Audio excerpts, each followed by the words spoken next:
আসসালামু আলাইকুম। সবাই কেমন আছেন? আলহামদুলিল্লাহ আমরা আছি ভালো। এই তো আপনাদের জন্য আমি আরেকটা ঘরোয়া রেসিপি নিয়ে আসলাম। যেমন ঘরোয়া মশলা দিয়ে চিকেন জাল রোস্ট রান্না করব। এই যে চিকেনগুলো ভালো করে ধুয়ে পরিষ্কার করে আমি ভালো করে মেখে নিচ্ছি হলুদ আর একটু লবণ দিয়ে, যেহেতু জাল ঘরোয়া স্টাইলে রান্না করব সেটার জন্য। এই তো মেখে একটু রেস্টে রাখছি। ভালো করে মেখে 10-15 মিনিট রেস্টে রাখলে লবণটা একটু গোস্তটাতে ঢুকে আর কি। এই তো চিকেনটা সুন্দর করে মিক্স করে নিয়েছি। এখন পাতিলে তেল গরম করে রেখেছি আগে থেকেই। আমি আস্তে আস্তে দিয়ে দেবো। আমি বড়ো পাতিল নেওয়ার কারণে যে যখন চিকেনটা ভাজা হয় তখন অনেক তেলটা ছিটে বা হাতে আসে, গায়ে আসে, সেটার জন্য আমি বড়ো যে পাতিলে চিকেনটা রান্না করবো সেই পাতিলে চিকেনটা ভেজে নিচ্ছি। আমি আজকে এটা ভাজা ভাজা করে রান্না করব।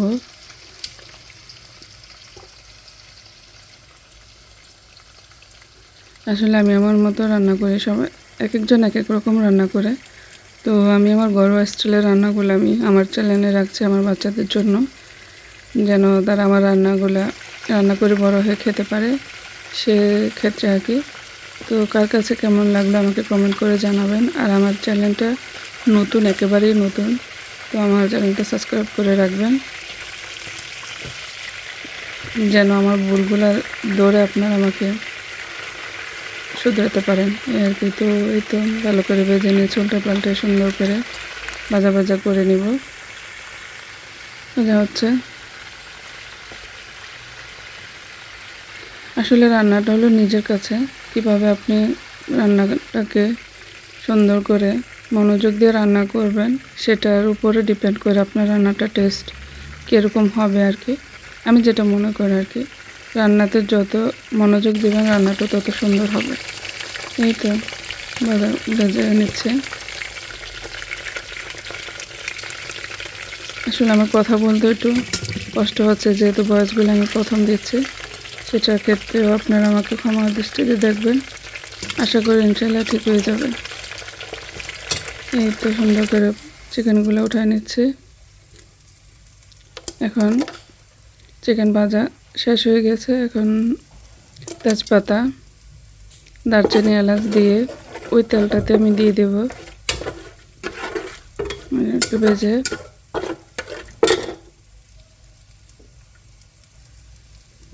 ভালো করে একটু ভেজে ভাজা ভাজা হলে একটু তারপরে পেঁয়াজ কুচিগুলো কেটে দিয়ে দেবো।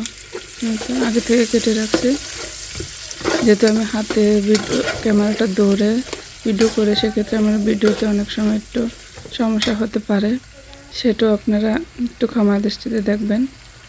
এই তো আমার এই পেঁয়াজটা যখন ভাজা ভাজা হয়ে আসবে তখন আমি আদার্স মশলাগুলো দিয়ে দেবো। একটু সুন্দর ভাজা ভাজা হয়ে আসছে। এখানের পেঁয়াজগুলো অনেক বড় হয়, মোটা হয়, আমি চিকন করে কাটতে পারি না এই আর কি। তো আমি আমার মতনই রান্না করি।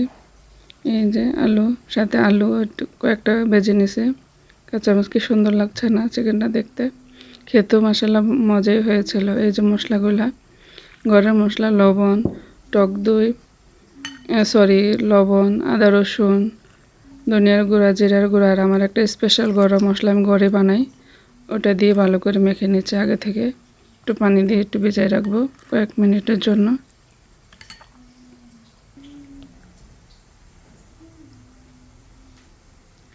সাথে আমি একটু টমেটো পেস্ট করে দিছি যেন কালারটা সুন্দর হয়। কিন্তু আমার পেস্টটা হয়ে যাচ্ছে। এই গরম মশলা দিয়ে আজকে রান্নাটা করেছি। আগে দেখতাম আমার গ্রামে অনেক, সেটা কত সালের কথা বলবো, অনেক আগেরই কথা, ছোটোবেলার কথা, যে এইভাবে রোস্ট রান্না করে। তখন রোস্টের মশলা এটা সেটা, টক দই, কাজু বাদাম, বাদাম পেস্ট, এটা সেটা ওনারা দিত না, এমনিতেই রান্না করতো, ভালো লাগতো, খারাপ লাগতো না, মজাই লাগতো এই আর কি। তো ওইভাবেই আমি গ্রাম্য স্টাইলে আজকে ঘরে, যেহেতু ঘরোয়া খাবার রান্না করতেছি। এই তো মশলাগুলো দিয়ে সুন্দর করে আবারও ভালো করে পানি দিয়ে দিয়েছি। এটা কষবো, অনেকক্ষণ কষাবো, মশলাটা আসলে কি ভালো করে কষায় নিতে হয়। যত কষাবেন মশলাটা অত তরকারিটা বেশি টেস্টি হয় আর কি, আমার কাছে মনে হয়।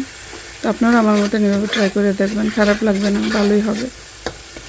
এই তো ভালো করে মশলাটা কষে আসলে, তেলটা উপরে হয়ে আসলে, এই তো সুন্দর আমার তেলটা উপরে হয়ে আসছে।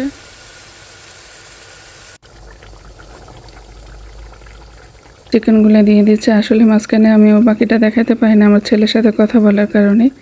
এই তো আমি চিকেনটা দিয়ে নাড়াচাড়া করে জল দিয়ে দিয়েছিলাম, যে আমার চিকেনটা সুন্দর হয়ে যাবে। আর এই চিকেনটা রান্না করতে বেশি সময় লাগে না। তো এই তো সবাই কার কেমন লাগলো জানাবেন। তো রান্নাটা করে খাবেন, ট্রাই করবেন আর কমেন্ট করে জানাবেন। আল্লাহ।